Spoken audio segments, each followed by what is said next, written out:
Pawcast, your monthly dose of Panther pride.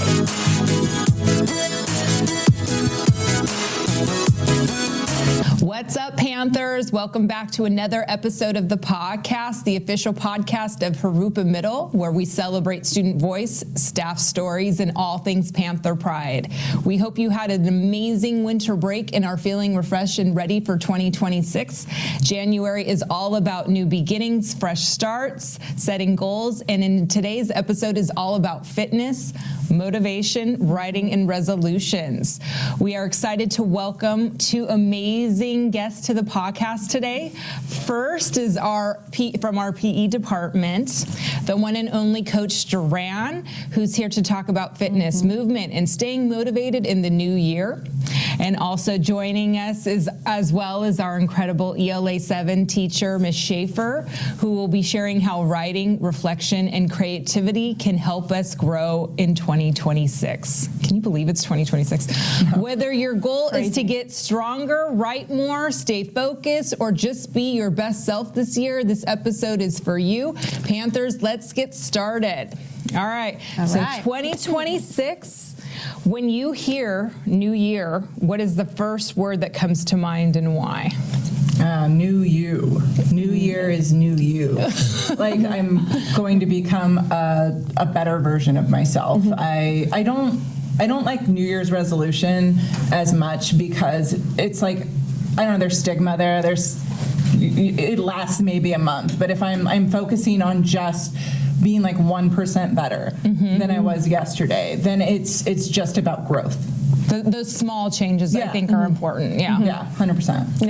Yeah, I would agree. Actually, on my refrigerator, I have 1% better every day. Oh, I love that. So new year, fresh start, new beginnings, a chance to look back on last year as a reflection, and then just kind of a new chance to establish new, better habits. Yeah. So I feel like the new year isn't really for teachers necessarily, at least career-wise, because it's like we're halfway through the school year. Yeah. So I know I reflect a lot more so in the summer when it's like the new school year, but not necessarily the new calendar year, because it's like I already know what I'm doing, focusing on what's coming up. Like even in December, it's like I got everything planned out. So I don't reflect as much as when I do in the summertime, and it's like, what do I want to get accomplished this school year? So I don't know.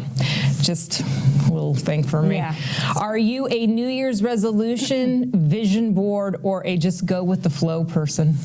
I'm kind of go with the flow a lot, but I do this thing where I choose a word that's going to be like the theme for my year.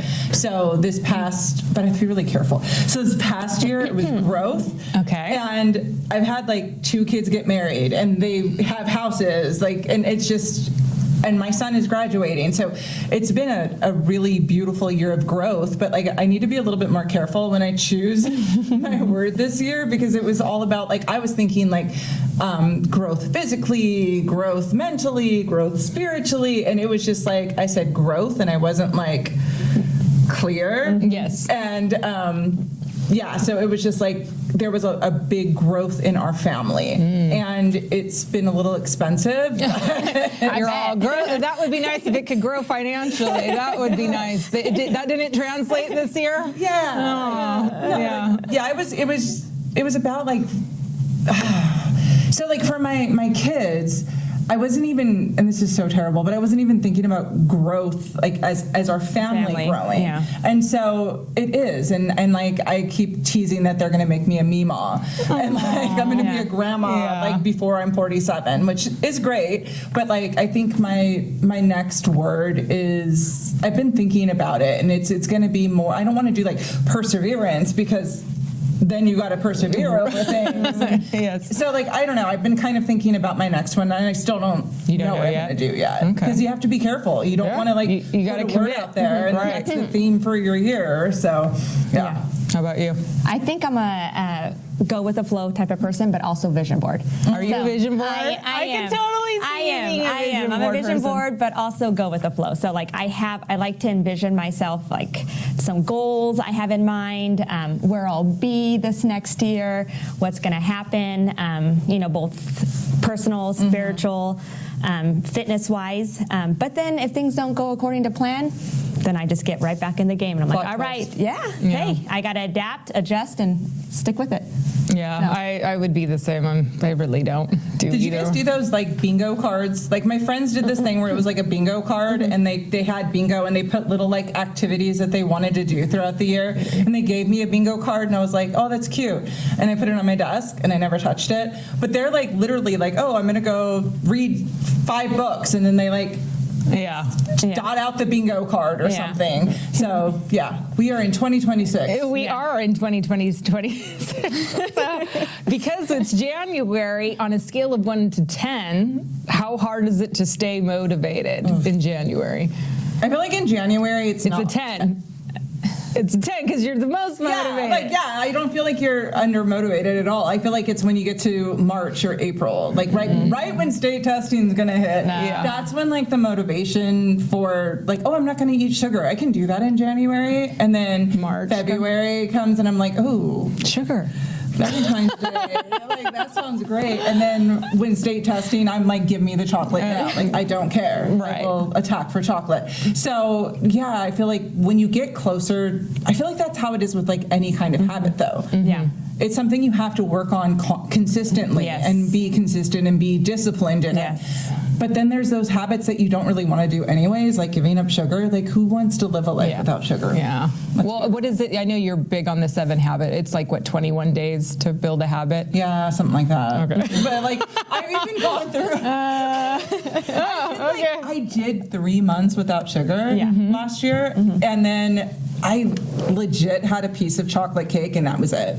Like I was done. Oh, wow. Yeah, it was like, okay, it's coming back. I've done the same. I know you did. You were hardcore. Yeah. You're still hardcore on the no sugar. I think that's pretty good with no. I was bad. With no added sugar. I try. I mean, natural sugars, yes, but I try my best not to do added sugars. Right now, it's like the holiday. I mean, it's past the holidays, the holidays just passed. And so like you're trying to like refresh yourself. Yeah, so I maybe gave in a little bit here and there, but January still has holidays. There's like MLK Day. Yeah. But I'm Valentine's Day is coming up. Yeah. But candy wise, I can skip over. I cannot. I like especially like Sour Patch. Oh. Yeah.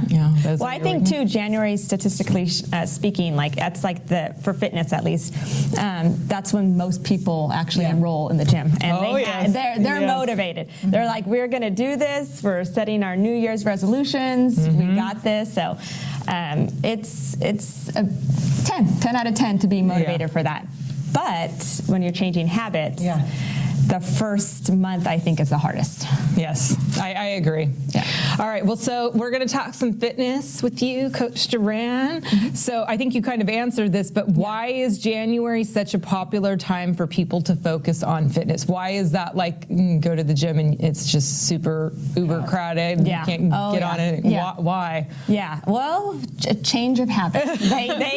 They're like, okay, I don't like where I'm at towards the end of the year. The holidays, just passed. I need to make some changes. And I know it's funny, but during the holidays, they're like, oh, it's okay. I can eat this. Yeah. I can do this right now because in January, I'm going to start my diet. I'm going to start my New Year's resolution. I'm going to do it. I'm going to do it. I got this. 2026 is going to be. It's going to be the year. And I'm not going to give up. Yes. What's one realistic fitness goal middle school students could set that is actually achievable? I think that students can move their bodies for at least 60 minutes a day. And we're talking about like moderate to vigorous activities. 60. That's a long time. 60 minutes. But if you think about 67 minutes? Not 67 minutes. They can do 67, but 60 minutes. But extra credit for 67 minutes. But really, I mean, if they would just put down their devices or just get up and do a brisk like walk, running, we're talking about yoga, swimming. It can be fun activities. It doesn't have to be full-on workouts. Right. I mean, they can play sports. They can ride their horses. They can go outside and just move their bodies for 60 minutes. So I think it's a realistic goal. It can be done. Yeah. But again, motivation. Motivation. I know running. I hate running. Yeah. I hate cardio. Yes. I hate weight, the Yes. cardio. I can do all the weight. Yeah. weight all training. but which is But that great. is like cardio. 'cause, It like, is. It It is. increases your heart rate. Yeah. It is really good for you. but like to just run, like Yeah. do the treadmill. Oh Yeah. no. Yeah, and 60 minutes can be done in increments. Like it doesn't have to be a full 60 minutes at Total. one time total. So you could do like 30 in the morning, 30 in the afternoon. Absolutely. And also, like, for me, like, I have to do something I like. Like, if I don't like to run. Like, I if I'm don't running, either. you better run because Yeah. there's like a dog chasing me or something. You need to run. Or there's food And involved. I have to outrun you. So, like, running is not my thing. But, like, Yeah. if I was I used to do ballet and I used Yeah, to dance and stuff in high absolutely. school. So, like, I don't feel like I'm exercising when I do that. And I think it needs to be something like that. Like, They enjoy. yes, it Yes. has to be Yeah. something you like, right? That's So- the goal. Yeah, that is Yeah. the goal, to establish lifelong, habits. All right, so students, 60 minutes. 60 minutes, you can do You it. can do it. 6-7 minutes. We believe in you. All right, how does physical fitness help students in the classroom and not just in PE? I think it improves attention. It improves their focus, memory. It increases alertness in the classroom. I think, too, getting out all their wiggles and their energy outside helps reduce disruptive behavior in the classroom as well. I think too, when I talk to the students on our numbers out there all the time, and I tell them that it helps them with their mood as Yes, well, I and their agree. mental Health. Yes, mental health. It's not just physical health; it's mental health. So I said it releases the endorphins in your body, and that's like feel good chemicals to the rest of your body. Puts you in a good mood. Yeah. Re-energizes you. So to refocus. And I know you can definitely see, and you can speak to this, like the kids that are coming from PE, let's say to go to ELA where they have to sit down, they have to read, Yeah. they have to do like an attention-specific activity. It normally helps when they are coming from PE Right. to sit down and focus so they're not so wiggly. Yeah, and wakes them up. Yeah. Wakes them up. especially when they're smelling those Axe chemicals. Because Yes. I know they love to spray the cologne Poor and classroom perfume. I know. They love to spray. Walking into the locker room, Or you they can spray smell it in all the the- smells. Yes, they do. But yeah, it's so good for them. Yes.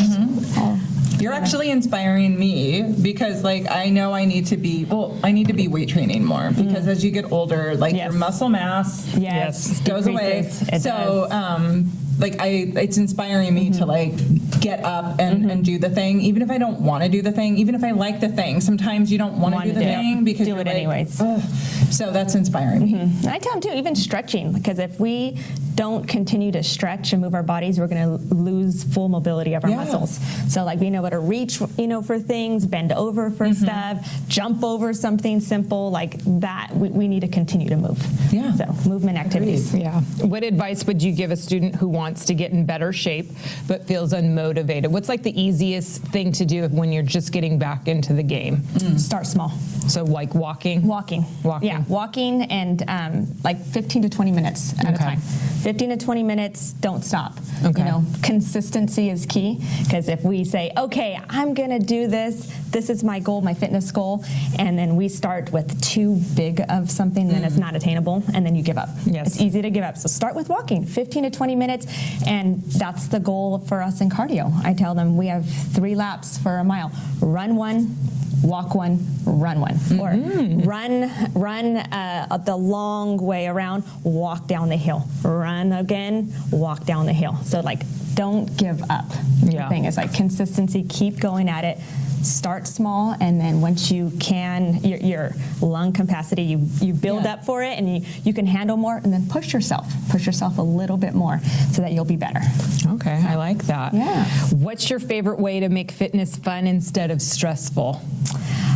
We play games a lot out there, so they're moving without even knowing they're moving. Because if you tell them they're going to run, miss the mile, the pacers. But if we play a game, they'll run all day long, not even knowing it. Or we challenge each other. We do class challenges, or they want to 1v1 me, and I'm like, all right, let's go. You're going to bring it. I know you ran in the turkey trot. I'm so proud of you. And I actually like to run the mile with them too. Oh, good. Oh, that's so rad. Yeah, and then I did the Duran challenge with them, that if they beat me in the mile, they get a free mile pass. Oh my God, I love that. So then they were running. I bet. They were hustling. Yeah, and I ran 4 miles that day. I was exhausted, but I did it. So just for them, for motivation, and just when they see you do it, then it kind of inspires them to get out there and move a little bit more too. And then I know next month, I believe it's February, you guys, for the 7th graders, are going to be doing the physical fitness They test. are. What is the physical fitness test for our parents Yeah. and our Panthers who don't Yeah. know what is involved in that? Yeah, so they're going to be doing,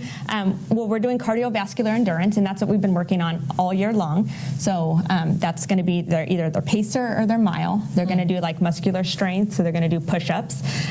They can do the flex arm hang on the monkey bars out there in February. We do the sit and reach. So remember that one? I was good at that you one. go 1, 2, 3. Because I have a long torso. That was my best one. Yes, we're going to do the sit and reach. Then they'd have to do the one where they lay down on the ground and they do this whole area right here where they're testing their flex. Yeah, for that they're going to do the arm. We practice I can't do the that tricep anymore. stretch. This is the tricep stretch. So we do the stretch every day to get ready for this, so that we got to be able to touch just like this for flexibility. So we did the right arm and the left arm. So just kind of things we've been working on throughout the year, but now they're going to actually be tested through the physical fitness exam. What's the difference between the pacer and the mile? The pacer is less running. Per se, unless so I believe it's 80 pacers is an actual mile, but that's not their standard. We're getting them at 30 pacers to run without stopping.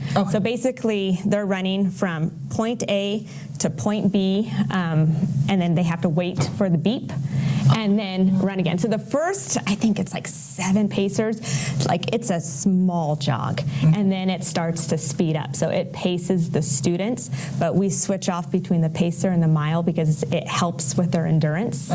So that they can run. It's actually hard. I did that too. I ran the pacers with them. I ran the pacers with them, and when we got to number 20, from 20 to 35, it was fast. Like we were sprinting. You were sprinting. We were sprinting, and I thought, oh my gosh, the mile wasn't hard, but this is tough.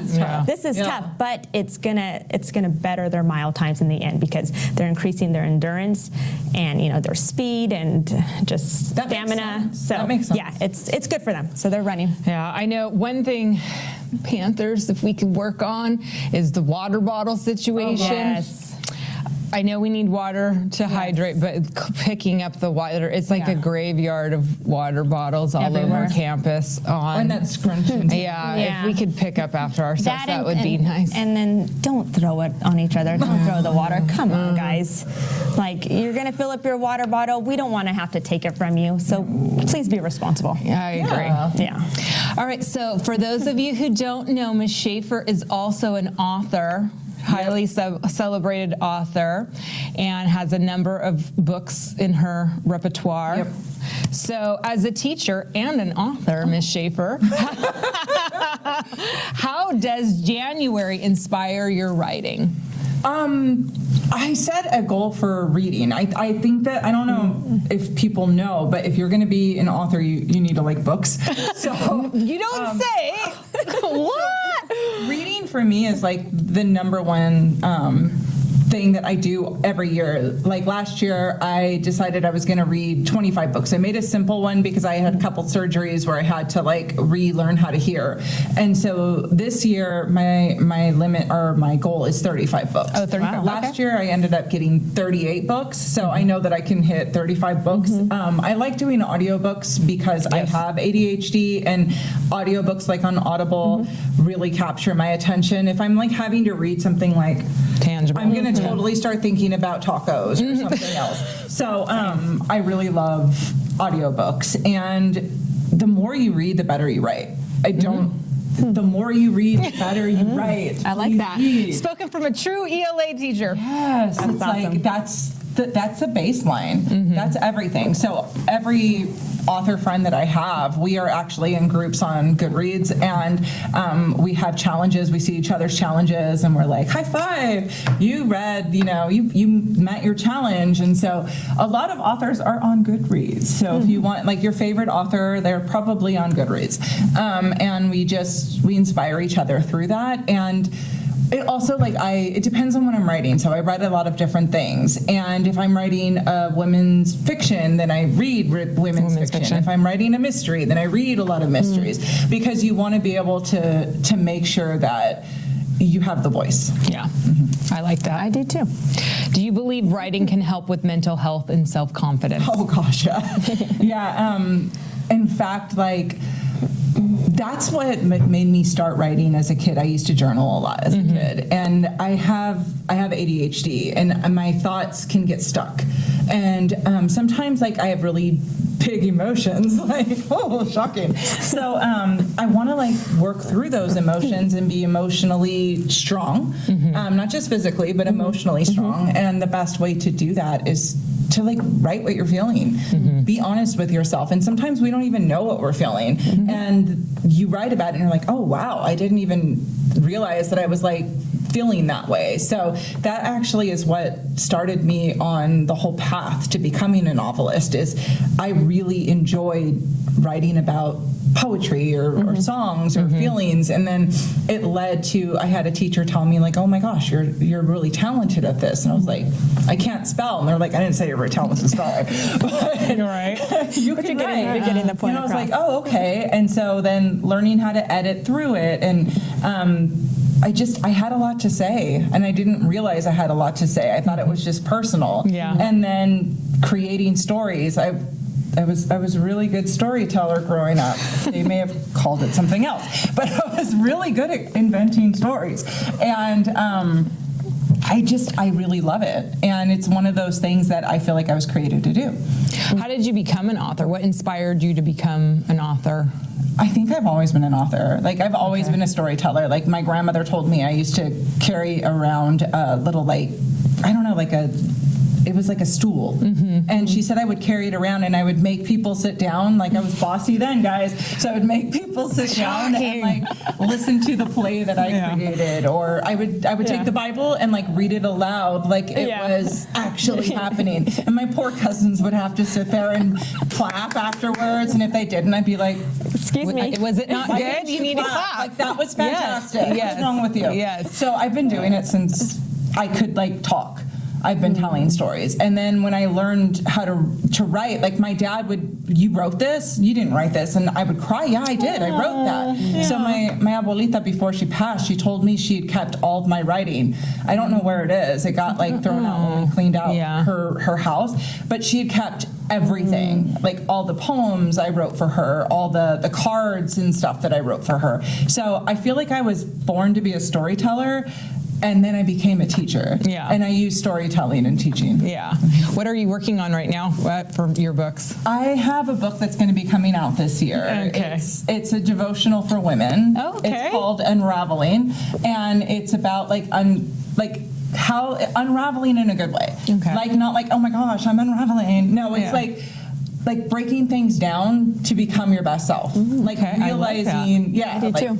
Using, like, well, for me, using scripture to, like, look internally. Okay. Like, what's going to make me a stronger, better woman? Yeah. And, like, how do I unravel that? And so I have a book coming out. I love that theme. Yeah. When's the release? I want it. She wants to be your first guest. I do. It keeps getting pushed because it's like the editing process is.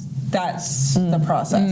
The cover's already done, and hopefully I can get it out by my mom's birthday, which would be April 4th. Oh, okay. That's like the hope, but it just keeps getting pushed. So it was supposed to come out last year, but students in the community can find it on Amazon? It's going to be on Amazon. I like my books on Amazon. It's just easier that way. I've done it with other bookstores, but, like, when you go with, like, bookstores, if anybody returns a book, you have to pay that back. Oh, really? Yes. Oh, wow. So, like, 2 years ago when I had a book come out, I had to pay back, like, $2,000. Oh my gosh. Because of returns. So Amazon's, like, the best for that because, they don't make you do that. Yeah. Simple. Okay. Keep it clean. Yes. Okay. All right. So switching a couple gears. I can't talk right now. All right. So what's one goal that you are personally working on this year? I want to lift more. I want to be stronger. I used to do CrossFit, and then I injured myself. Oh, I remember you were really into CrossFit. I love Olympic lifting. Okay. I don't want to do CrossFit again. I got too intense with that. Yeah. And I ended up injuring yourself. But I was competitive, and I wanted to be like in the CrossFit Games, which is kind of like Olympics for CrossFit. And I used to go to the CrossFit Games and stuff. And I was really, I liked how strong I was, and I know how important that is as I get older. I'm going to be 47 this year. And so like, I really want to be a strong granny. I want to be able to like lift my grandkid over my head and like play outside with them. Like, so like physical fitness is important when you age. It's very important. You get one body, treat it well. Yes, that's true. And the lifting too will help with your bones as well. Yes. Yeah, which is important because. So I want to eat less sugar. Yes. Yes. No, it's an ongoing battle. It's hard. It's such a battle for me. It really is. As soon as I feel like that's like a goal that I want to eat better, like treat my body better. Yeah. What's one of your goals? Fitness, I would say lifting as Just well. it doesn't have to be a fitness goal. What's any goal? Are you a fitness one? I have a couple. Okay. So fitness, lifting, so I wanted to build strength. So I got the cardio down. It's a love-hate relationship, but it makes me feel good, and that's the thing. Like it's once you get out there and you do run, you feel great afterwards. So I got the cardio down. Now I'm implementing weights and resistant bands. So I don't know if you do resistant band training, but like I do that every morning. You broke one. Oh yeah. Be careful, because it'll snap right on you. Because I could take those in the classroom. Yes. And I could do it. And like it was like a light in between one? passing periods, and I was like going like this and it went. Oh no! Just kidding, guys. Yeah, don't do that one.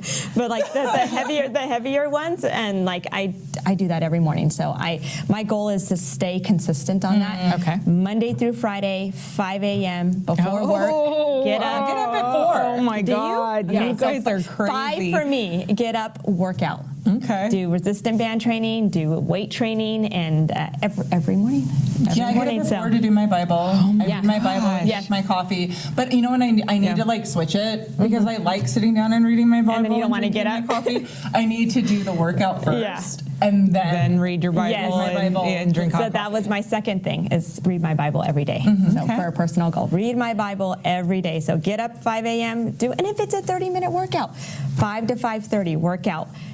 Go downstairs, make my coffee, read my Bible, and then, You guys, I can tell, are both morning people. Yeah. The last thing I want to do when I wake up is work out. I am not a morning person, and nor do I want to work out at 4 or 5 a.m. Yes. Unless it's a p.m., I go work out 4 or 5 p.m. No problem. I don't mind doing the PM, but I know I'll get busy. Yeah. And then things will come up, and children, our kids are in activities, and then we have practices, and we have dinner, and we have all the things that a mom does, and so I'll get too busy and I won't do it. Yeah. So when I start my day that way, it sets me up for success. So I won't do it in the evening. I'll watch like a television show or something, and then my husband will be like, "Oh, well, let's work out while we're watching television." I'm like, like I'm trying to relax. I need to focus on this.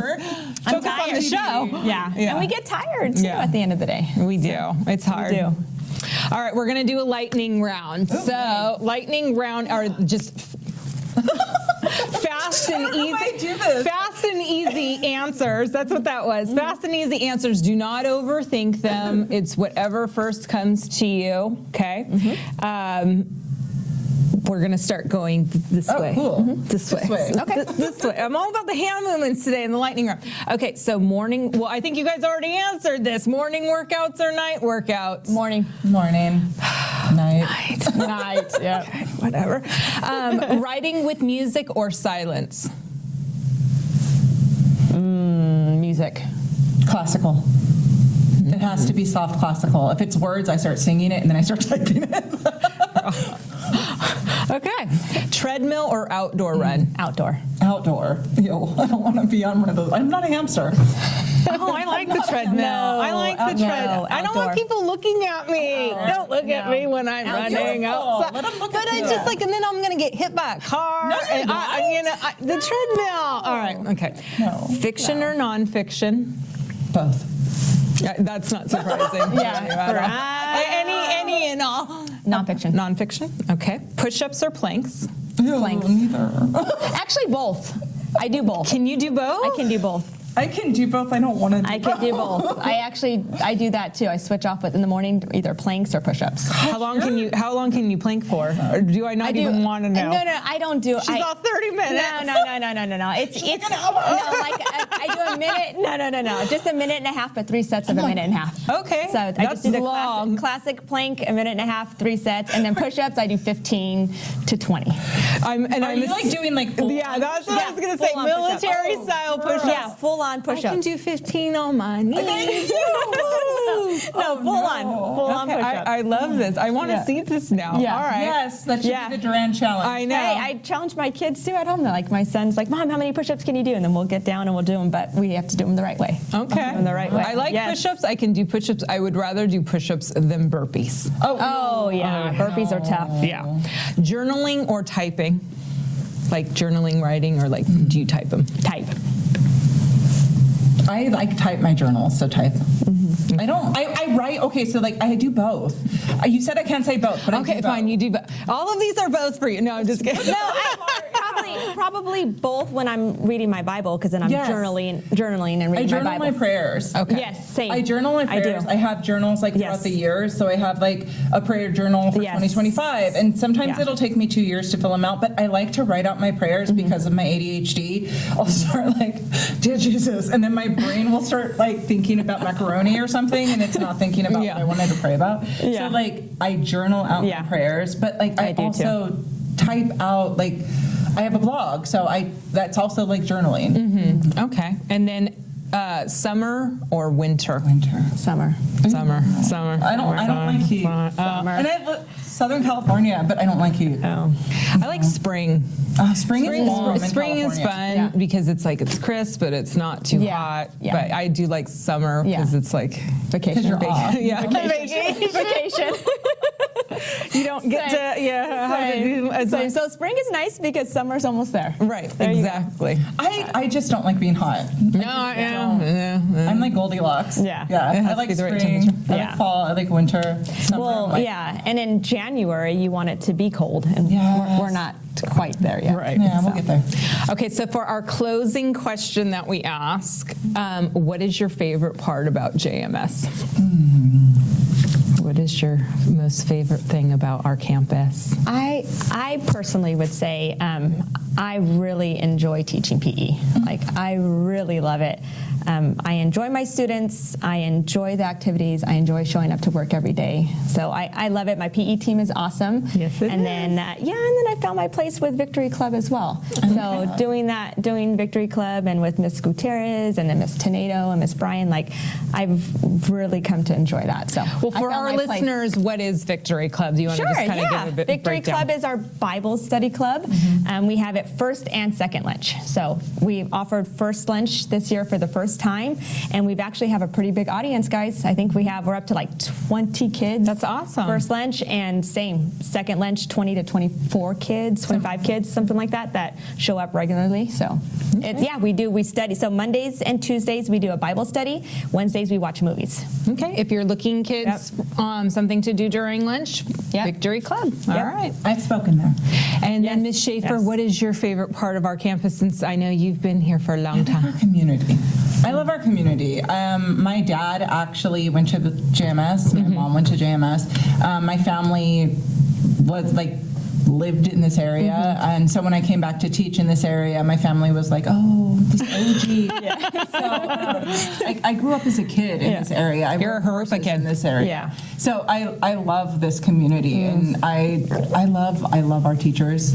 I love our staff. Our staff is rad. We have a really great staff, and our parents. Like this is a beautiful place. Yes. It really is. I agree. I love that. There's a lot of teachers that grew up in this area. Oh, yeah. Yeah, and then they come back in this area to teach. And A lot of our Jurupa, employees in general are Yeah. Jurupa kids in That's some awesome. capacity as a parent or student. That or shows the kids something. went here. Yeah, like it's always very close niche. All right, so thank you guys for joining Panther. That wraps up another powerful episode of the podcast. Huge shout out to Coach Duran and Ms. Yeah. Shaffer for sharing their time, their wisdom, was fun. and inspiration with us. class. We learned that fitness isn't just about muscles, writing isn't just about essays, and goals don't have to be perfect to be powerful. Trying again, and what matters most is trying again. Yes. Showing up and believing in your growth. Yay! Yay! So as you remember this new year, remember, small steps still move you forward. Your voice matters, and it's never too late to reset those goals, okay? So Panthers' expectations are always in place as far as, being kind to one another, keeping your hands and feet to yourselves, and just being positive. Panthers, we challenge you to pick one goal since it's January, just one, and take your first step this week, okay? Thanks for listening, and don't forget to check out our next episode of the podcast right here at Jurupa Middle. Until next time, Panthers, show up, stay proud, and always choose Panther pride. Thank you. Bye.